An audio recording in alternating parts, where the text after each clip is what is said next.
Hi friends, నమస్తే. చాలా మంది జుట్టు సమస్యలు అయితే బాధపడుతుంటారు. హక్కి పిక్కి ఆదివాసీ హెర్బల్ హెయిర్ ఆయిల్ వచ్చేసి దీన్ని తీసుకోవాలనుకుంటే మైసూర్కి వెళ్ళి తీసుకోవాలి. అంత దూరం వెళ్ళి లేదా అక్కడ నుంచి ఇంపోర్ట్ చేసుకుందామంటే ఫేక్ తో బాధ. సో అవన్నీ మీకు సమస్యలు లేకోకుండా మన అనంతపురంలో సాయినగర్ లో 8th క్లాస్ లో ఉన్నటువంటి అంబేద్కర్ భవన్ ఆపోజిట్ లో అయితే వినీలా వాల్ పేపర్స్ వాళ్ళు హక్కి పిక్కి హెయిర్ ఆయిల్ అయితే సేల్ చేస్తున్నారు. సో ఇది 100 కి 200% ఒరిజినల్ అండి. వీళ్ళు ఒరిజినల్ ఇన్వాయిస్ బిల్ తో సహా ఇస్తున్నారు. సో వీళ్ళు 5 నెలల నుంచి సేల్ చేస్తున్నారు. వీళ్ళకి రెగ్యులర్ కస్టమర్స్ కూడా ఉన్నారు.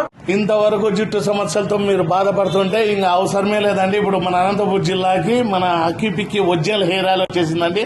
ఎంతో మంది వాడి కూడా రిజల్ట్స్ చెప్తాంటే మాకు ఎంతో సంతోషమైతుంది అండి. మైసూరుకు వెళ్లి అక్కడ చూసి మా ఇంట్లో వాళ్ళు మా ఫ్యామిలీ వాడిన తర్వాత రిజల్ట్స్ వచ్చిన తర్వాత 108 ఇంగ్రీడియంట్స్ వాడి అక్కడ మైసూరు వాళ్ళతో ఒరిజినల్ తో మాట్లాడి ఇప్పుడు అనంతపురం డిస్ట్రిబ్యూషన్ తీసుకున్నానండి. ఎవరైనా వ్యాపారస్తులు ఉంటే కూడా హోల్సేల్ కి ఇస్తాం. కాకుండా మీ జుట్టు సమస్యలు ఏమున్నా కూడా అది మా బాధ్యతగా తీసుకుని